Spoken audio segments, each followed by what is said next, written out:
안녕하세요. 오늘도 사연살롱을 찾아주셔서 감사합니다. 저는 40대 중반의 워킹맘입니다. 학교 선배인 남편과 대학 시절부터 사귀다 결혼까지 하게 됐어요. 동아리 활동을 하다 친해졌는데 소심하고 내성적인 저와는 달리 적극적이고 활동적인 모습에 끌렸던 것 같아요. 게다가 키도 크고 잘생겨서 외모도 멋진 데다가 목소리까지 좋았거든요. 자신과 정반대의 성향을 가진 이성에게 끌린다는데 제가 딱 그런 케이스였어요. 워낙 인기가 많아서 가끔 여자 문제로 속을 썩이곤 했었지만 결국은 못 헤어지겠더라고요. 얼마나 푹 빠졌었는지 대학 졸업하자마자 바로 결혼을 해버렸어요. 하루라도 더 빨리 같이 있고 싶어서 견딜 수가 없었거든요. 이제 와서 생각하면 왜 그렇게 빨리 결정했나 후회스럽지만 그땐 정말 그 정도로 남편을 사랑했었어요. 결혼해서도 어딜 가도 눈에 띄고 여자들이 먼저 관심을 보여 본인도 피곤해할 정도였죠. 애까지 낳고 살다 보니 저도 그런 거엔 조금씩 무뎌지더라고요. 또 그만큼 남편에 대한 신뢰가 깊었기에 그럴 수 있었던 것 같아요. 그런데 그런 건 세 발의 피라고 느낄 정도로 더 큰 문제가 있었습니다. 바로 시어머니의 이해할 수 없는 이상한 행동들이었어요. 결혼하기 전에 몇 번 만나뵌 시어머니는 그냥 무난한 분이셨어요. 오히려 처음엔 굉장히 교양 있고 차분하고 좋은 분이라고 느꼈거든요. 그래서 그땐 남들처럼 고부 갈등은 없을 것 같다며 안도했는데 그게 얼마나 큰 착각이었는지 깨닫는데 그리 오랜 시간이 걸리지 않았어요. 남편은 형제 자매가 없는 외동으로 자랐고 아버지 없이 어머니와 단 둘이 살았었대요. 그런데 결혼하면서 생전 처음으로 분가하려니까 시어머니가 반대하면서 3년은 들어와 살다 나가라고 하더라고요. 그때부터 시어머니와 갈등이 시작됐던 것 같아요. 결혼했으면 우리 집안 가풍도 익혀야 하고 가르칠 게 한두 가지가 아니니 딱 3년만 들어와 살다가 분가해라. 원래 10년은 그래야 하는데 너희 생각해서 많이 줄여준 거야. 저희 의사를 묻는 게 아니라 거의 통보식으로 강요를 하셨어요. 남편도 저도 둘 다 그럴 생각이 없었기 때문에 당연히 따를 수가 없었어요. 결국 저희 뜻대로 분가하기로 했고 시어머니는 며느리가 처음부터 자기 말을 안 들었다며 화를 내고 그걸 빌미로 자주 찾아와서 간섭을 해댔어요. 결혼해서 겪은 시어머니는 성격이 매우 강하신 편이었죠. 고집이 세고 화도 잘 내고 목소리도 커서 평범하게 말하는 것도 싸우는 것처럼 들리더라고요. 그런데 결혼 전엔 어찌나 제 앞에서 연기를 잘하던지요. 그런데 시어머니 성격보다 저를 더 힘들게 하는 건 바로 무속인을 맹신하는 거였어요. 저는 무교이기도 하고 무속인이나 미신 같은 건 평생 관심도 없이 살았는데 시어머니는 중독 수준으로 빠져있더라고요. 결혼할 때도 제 관상이 안 좋다느니 궁합이 나쁘다느니 하면서 무속인 말만 믿고 반대해서 마음고생을 심하게 했었어요. 시어머니는 전국 방방곡곡 용하다는 무속인은 다 찾아다니셨어요. 구슬하느라 쓴 돈만 해도 아마 억대는 넘을 거라며 남편도 혀를 내둘렀어요. 자기가 평생을 아무리 설득하고 말려봐도 고집이 대단하다며 자긴 진작에 두 손 두 발 다 들었다고 하더라고요. 저희 집에 붙이고 간 부적만 해도 셀 수가 없을 정도였었죠.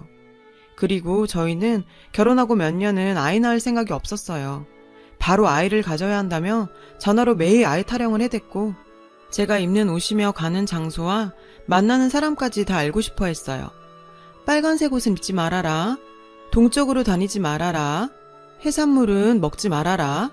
나이 많은 여자는 만나지 말아라. 이것도 하루 이틀이지 스트레스가 이만저만이 아니었죠. 그렇게 시간이 지나 예쁜 딸이 태어났어요. 딸한테도 간섭이 시작됐어요. 저야 어차피 버린 몸이라 생각하며 참고 살았지만 우리 딸 지영이한테까지 그러는 건 정말 못 참겠더라고요. 딸을 만날 때마다 늘 혀를 끌끌 차면서 악담을 해대는 건 기본이었어요. 첫째는 무조건 아들이 나와야 했는데 아무짝에도 쓸모없는 저딴 게 나와서 다 망쳐버렸지 뭐야? 저걸 어디 내다 버릴 수도 없고 애초에 결혼을 잘못 시켜서 저런 게 나온 거지. 내가 미쳤지. 끝까지 이런 결혼은 반대했어야 하는 건데 시간을 되돌릴 수도 없고 정말 속상해 죽겠네. 저한텐 세상 둘도 없이 제 목숨과도 같은 딸인데 시어머니는 항상 천덕꾸러기처럼 대했어요. 딸한테만은 제발 그러지 말라고 해도 눈 하나 깜빡하지 않더라고요. 남편도 결국은 자기 엄마 편만 들었어요. 우리 엄마 저러시는 거 어디 하루 이틀이야? 나도 평생 말려봤지만 아무 소용 없었어. 그러니까 당신도 그냥 그러려니 하고 넘겨. 괜한 신경 써서 사서 고생하지 말고. 이게 말인지 막걸리인지 어머님 아들이긴 하지만 남편의 지영이 아빠라는 게 어쩜 이렇게 무책임하고 무심한지 모르겠더라고요. 울면서 지낸 밤들이 셀 수 없을 정도였어요. 저는 어느 순간 마음을 고쳐먹기로 했어요. 시어머니를 바꿀 수 없으면 저라도 노력해보기로요. 딸이 시어머니와 안 부딪히도록 최대한 신경 썼어요. 딸도 할머니 만나는 걸 극도로 싫어해서 잘 놀다가도 할머니만 보면 몸서리를 칠 정도였거든요. 그 어린 개 눈치를 보면서 제 뒤로 와서 숨더라고요. 엄마, 나 할머니 싫어. 우리 집에 안 왔으면 좋겠어. 정말 가슴이 찢어지게 아팠어요. 커가면서 더 심해졌으면 심해졌지 덜 하지는 않았죠. 걔집에 학원 보내지 마라. 공부 많이 시켜서 좋을 거 하나 없다. 좋은 거 입히고 먹이지도 마. 딸은 남 주면 그만이고 아무 부질없는 짓이다. 자기는 딸 아닌가요? 정말 말도 안 되는 궤변을 늘어놓는데 어느 날은 정신병원에 넣어버리고 싶을 정도였죠. 다른 집 손자 손녀들은 얼마나 예쁨 받고 귀한 대접을 받는데 우리 딸은 왜 이런 천대를 받아야 하나. 정말 가슴속에 응어리가 바위보다 더 크게 생겨버린 것 같아 늘 답답했어요. 남편이 아프다거나 다친다거나 일이 잘 안 풀려도 어김없이 저한테 화살이 돌아왔어요. 거봐라, 이게 다 네가 덕이 없어서 그런 거지. 멀쩡한 애가 왜 다쳤겠어. 다 너 때문에 이렇게 된 거야. 너도 신령님께 빌고 내 말 좀 들으래도.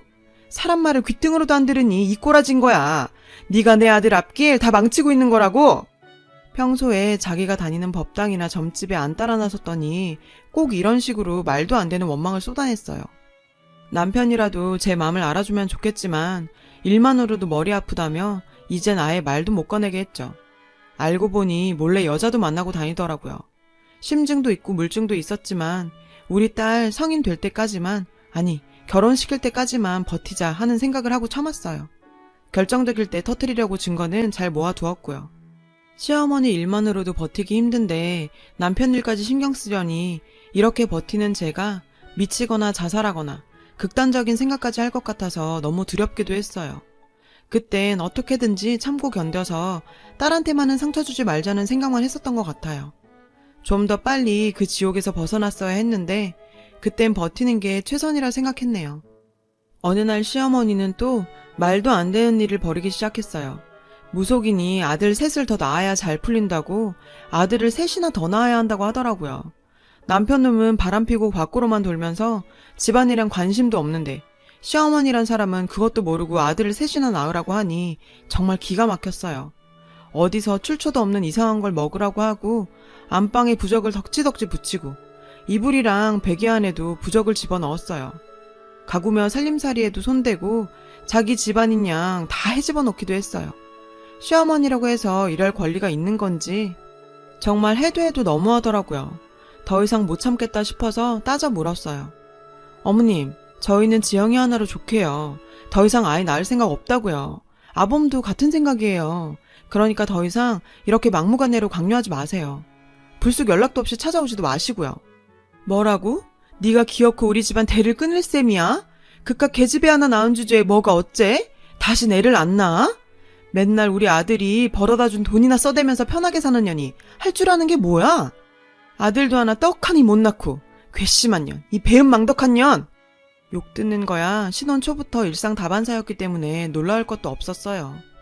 그런데 아들을 낳으려면 우리 딸을 남자같이 꾸며야 한다고까지 하는 데는 두 손 두 발 다 들겠더라고요. 이번엔 무속인이 딸 이름을 남자처럼 바꾸고 머리도 짧게 자르고 옷도 남자애처럼 입혀야 아들이 들어선다고 했대요. 지영이란 이름도 자기가 무속인한테 가서 큰돈 주고 받아온 건데 또 이름을 바꾸라고 하다니 정말 무슨 속셈인지 모르겠더라고요. 지영이란 이름이 문제라더라. 경남이로 바꾸면 바로 아들도 들어서고 지영이도 잘 되고 애비 일도 술술 풀린대. 머리도 짧게 깎고 옷도 치마는 절대로 입히지 말래. 좋을 거 없으니 하지 마. 정말 누가 들어도 유치하고 말도 안 되는 얘기를 심각하게 하고 있는데 이 정도면 병도 심한 중증이 아닐까 싶더라고요. 왜 이렇게까지 무속인 말에 맹신하면서 빠져 사는지 안타까워 미치는 줄 알았어요. 갈 때마다 돈은 또 얼마씩이나 내고 다니는 건지 모르긴 몰라도 돌아가신 시아버지가 물려주고 가신 걸 다 쓰고 빚까지 낸 것 같았어요. 어머님, 제발 정신 좀 차리시고 말도 안 되는 소리는 더 이상 하지 마세요. 어쩌려고 이러세요. 하니 웬일인지 그 정도만 하고 갔어요. 오히려 더 신경이 쓰이더라고요. 그러던 어느 날이었어요. 주말이라 모처럼 온 식구가 다 집에 있었는데 시어머니가 또 들이닥쳤어요. 기니 할 말이 있다며 저희 딸까지 다 모여 앉아보라면서 하는 말이 자꾸 애가 안 들어서서 알아봤더니 지영이를 멀리 보내야 한다더라. 그래야 너희 사이가 좋아지고 바로 아들이 들어설 수 있대. 이번엔 아들로만 새 쌍둥이가 들어설 수 있다더라. 이 얼마나 좋은 기회야? 그러니까 제발 내 말 듣고 지영이 강릉으로 보내자. 강릉에 남편 쪽 먼 친척이 살고 있었거든요. 평소에 왕래도 안 하고 소식도 주고받지 않았는데 지영이를 보내라니. 제대로 노망이 나지 않고서야 어떻게 그런 말을 할 수가 있을까요? 저는 당연히 강하게 거부했어요. 자꾸 왜 이러세요? 왜 자꾸 이런 이상한 데를 다니셔서 말 같지도 않은 소리를 전하세요? 저희 아이 낳을 생각 없어요. 도대체 몇 번을 말씀드려야 해요. 그리고 우리 지영이를 어디로 보내라고요? 어머님, 정말 제정신으로 하시는 말씀이세요? 제가 거길 정말 보낼 것 같으세요? 그랬더니 시어머니가 목에 핏대가 서더니 소리를 질렀어요. 지영이는 무서워서 벌벌 떨고요. 인연이 어디서 따박따박 말대답질이야? 내가 너 여태까지 얼마나 봐줬는데 그걸 모르고 기어오르네. 감히 시애미 말을 거역해? 그리고 시애미한테 제정신이냐고? 아범, 너 가만히 있지만 말고 말 좀 해봐라. 지금 누가 잘못하고 있는지. 그때까지 가만히 듣고만 있던 남편놈이 하는 말이 가관이었어요. 나도 어머니 말씀 찬성이야. 지영이 여태까지 혼자만 자라고 친구도 없고 사회성이 부족해. 공기 좋은 바닷가에 가서 좀 지내다 오면 지영이한테도 나쁠 거 없잖아. 잠깐만 보내보자. 지영이가 적응 못하면 바로 데려오면 되고. 지영아, 어때? 참, 저런 걸 남편이라고 애 얼굴 보면 모르나. 뭘 묻고 앉아있는 건지 정말 한심했어요. 애가 금세 울음을 터뜨릴 것 같았어요. 그걸 보더니 시어머니가 소리치며 하는 말이 뭘 잘했다고 울어? 아무짝에도 쓸모없이 태어난 게 어른 말이라도 잘 들어야지. 어른이 가라면 가는 거지. 안 가기만 해봐. 이번엔 아주 혼쭐을 내줄 테니까. 네가 태어난 것 자체가 이 집안의 불행이야. 하면서 애를 때렸어요. 너무 순식간에 일어난 일이라 말릴 겨를도 없었어요. 저도 순간 뚜껑이 열리고 눈이 뒤집히더라고요. 정말 모자가 쌍으로 얼마나 재수가 없던지 그 엄마의 그 아들이었어요. 더 이상은 못 참고 애는 달래서 방으로 보내고 소리를 질렀죠. 아주 이젠 두 모자가 쌍으로 미치셨네요. 어디서 제 딸한테 함부로 손을 대세요? 제 눈에 흙이 들어와도 아니 제가 죽어도 절대 안 보냅니다. 그리고 이딴 거 앞으로 다신 갖고 올 생각도 마세요. 온 집안에 붙인 부적을 시어머니 보는 앞에서 다 뜯고 갈기갈기 찢어서 뿌렸어요. 시어머니는 거의 혼절하기 일보 직전이었죠. 남편이 갑자기 자기 엄마 얼굴을 보더니 무슨 짓이냐며 저를 때리려는 거예요. 어디 결혼한 놈이 여자나 만나고 다니는 주제에 손찌검까지 하려고? 너 그러고 다니는 거 모를 줄 알았니? 진작에 알고 있었는데 우리 지영이 때문에 참은 거야, 이 불결하고 더러운 놈아. 그러니까 움찔을 하더니 놀라더라고요. 그 다음에 시어머니 반응이 정말 대박이었는데 아들, 너 여자 있어? 어떤 여자야? 혹시 애 가졌니? 사진 있으면 엄마한테 얼굴 좀 보여줘봐. 몇 년생이야? 이건 생각도 못했는데 그쪽에서 아들 새 쌍둥이 얻는 건지도 모르겠다. 그 말을 듣는 순간 저도 완전히 돌겠더라고요. 더 이상 이런 집구석에서 저런 것들을 상대하는 게 몸서리가 쳐졌어요. 그나마 아주 조금이라도 남아있던 정까지도 완전히 떨어지더라고요. 난 여기서 빠져줄 테니 당신 미친 짓 받아주는 여자 만나 백년해로 하세요. 온 집안을 부적으로 도배를 하든 아들 새쌍둥이를 낳든 싸지르든 당신들끼리 알아서 하라고. 이 쌍으로 사이코의 재수없는 인간들아. 저랑 살면서 처음 있는 일이니 둘 다 아무 말을 못하고 입만 벌리고 서 있었어요. 긴 말 할 거 없이 깔끔하게 지영이 양육권 갖는 조건으로 이혼하기로 했어요. 재산이 있는 것도 아니고 위자료니 양육비니 그쪽이랑은 1원 한 푼도 1분 1초도 더 이상 엮이고 싶지 않았거든요. 진작에 이러고 나올 걸 괜히 딸한테 못 볼 것만 보이고 제 자신에 대한 후회와 원망도 컸어요. 이를 악물었지만 여자 혼자 몸에 딸 하나 키우기가 쉬운 일은 아니더군요. 이렇다 할 경력도 없었고 대학 졸업하자마자 결혼해서 사회생활이라고는 거의 제로였거든요. 결혼하고도 지영이만 키우고 계속 전업으로만 살아왔기 때문에 현실은 정말 가혹했어요. 그래도 난 엄마니까 강해지고 독해질 수밖에 없었죠. 몸은 힘들어도 마음은 그렇게 편할 수가 없었어요. 지영이도 저를 다 이해해주고 잘 따라줬어요. 얼마나 예쁘고 공부도 열심히 했는지 얼마 전에 명문대도 입학했어요. 남들 다 다니는 학원이나 과외도 못 시켰는데 얼마나 대견하고 고마웠는지 몰라요. 근래에 소식을 들으니 남편 놈은 이 여자 저 여자 만나고 다니다 돈 다 뜯기고 그 여자는 구타러 다니다가 빚더미에 앉아 허우적댄대요. 놀라운 일도 아니고 불보듯 뻔한 일이었죠. 그런데 어떻게 알고 그 여자가 자꾸 연락을 해오는 거예요. 무속인이 저랑 합쳐야 아들이 잘 된다고 제발 돌아와 달래요. 자기 아들 상태 안 좋다며 이대로 두면 큰일 난다면서요.